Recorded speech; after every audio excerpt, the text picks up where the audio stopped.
You eat something sweet to feel good, and it works for about 20 minutes. Then your energy drops like a trapdoor. By 10, you are hungry again, but it is not a calm, normal hunger. It is shaky, edgy, foggy, like your brain got unplugged. Suddenly, you are thinking about snacks like it is an emergency. You try to power through, but your mood gets sharp and your focus gets fragile. Your day starts feeling unpredictable. One morning choice can quietly set that pattern on repeat. Moving to slide 2.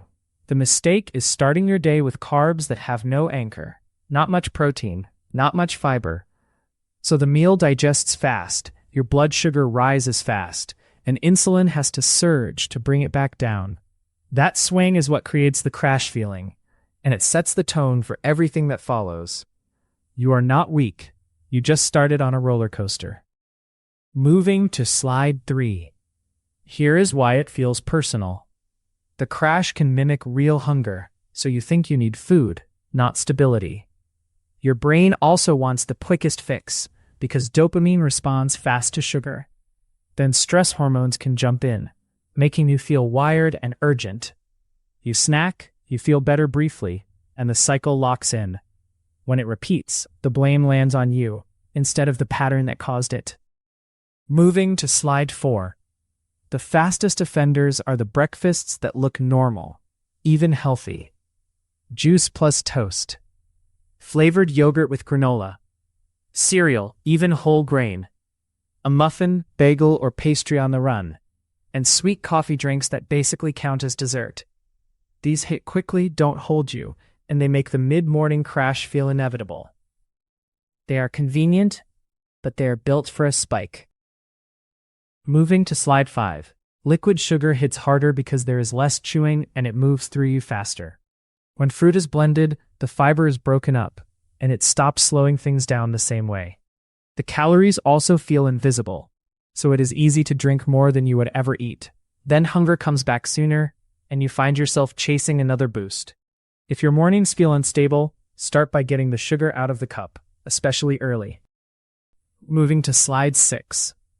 Coffee can amplify the whole thing. Caffeine raises stress signals, and on an empty stomach, it often hits harder.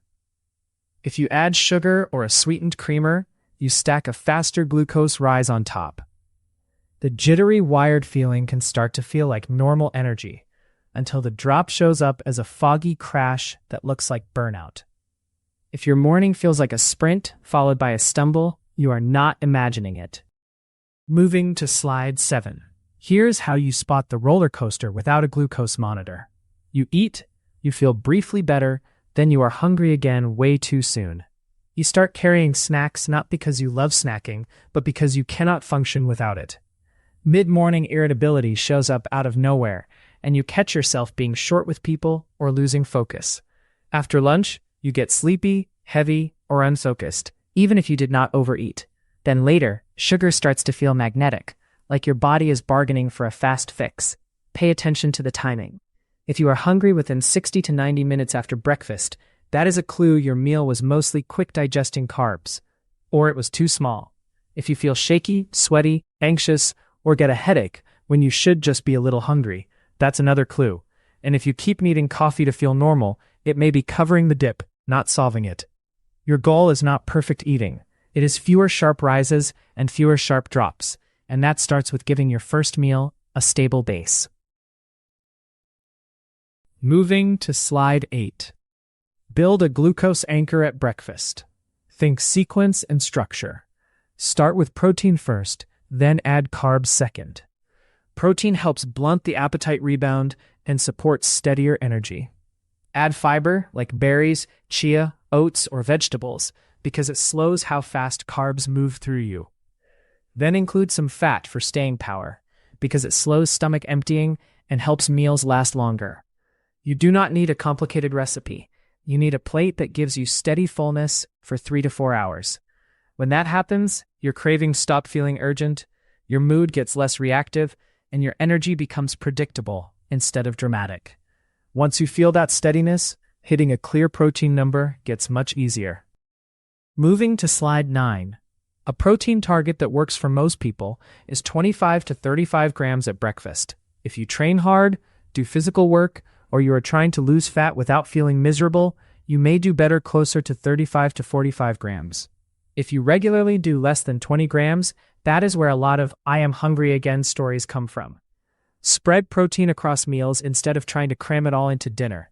Think in repeatable building blocks you actually like: eggs, Greek yogurt, cottage cheese, tofu, tempeh, chicken, turkey, tuna, protein powder, or beans plus an extra protein source.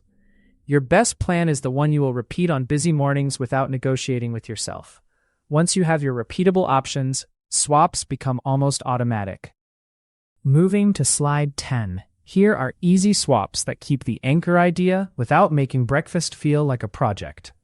Eggs plus fruit is simple, and adding a side of yogurt or a slice of cheese can push protein into the right range. Greek yogurt plus berries works fast, and you can add chia or walnuts for more staying power.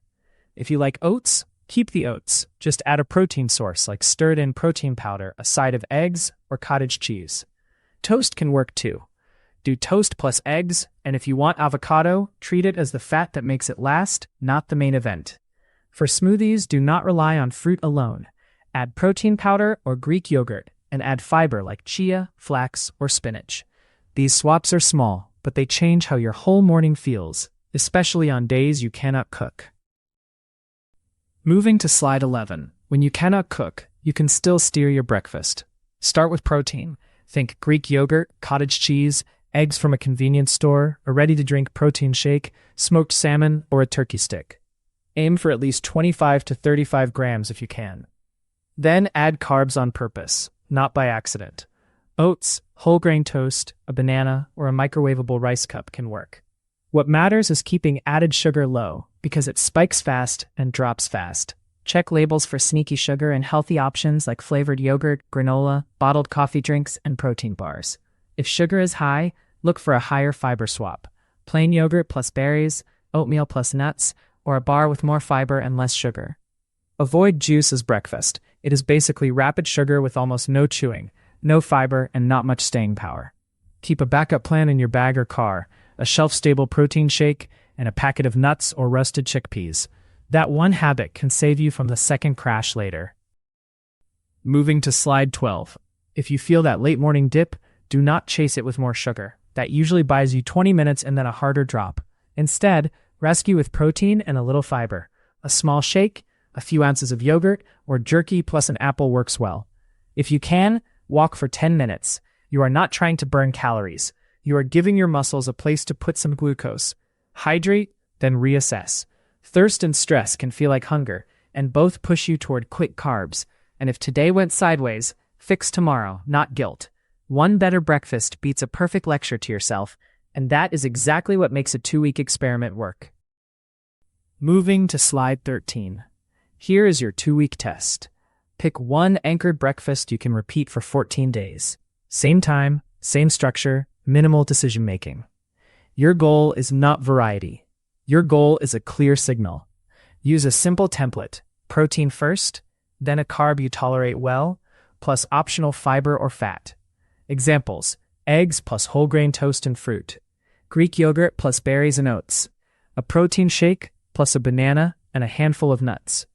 Each day track 4 things in under 1 minute: hunger at 10 or 11 a.m., focus and mental clarity, cravings, especially for sweets, mood and irritability. If you are consistently hungry before lunch or getting snacky, adjust protein up first, usually by 10 to 15 grams.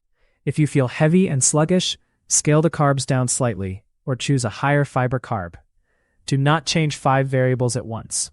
Run the test, read the pattern, then make one clean adjustment. Stable mornings start to feel different, and it is quieter than you expect. Moving to slide 14. When your morning is rewired, stable energy feels almost boring. Fewer cravings, less food noise. Lunch gets easier because you are not arriving desperate. If this helped, subscribe for more practical, science-based nutrition. And comment with the breakfast you can repeat for the next 14 days. Medical disclaimer: this content is for educational purposes only and is not medical advice. Talk to your clinician before making changes to your diet, supplements, or medications, especially if you have a medical condition or take prescription drugs. Burn fat efficiently, think clearly, live steadily.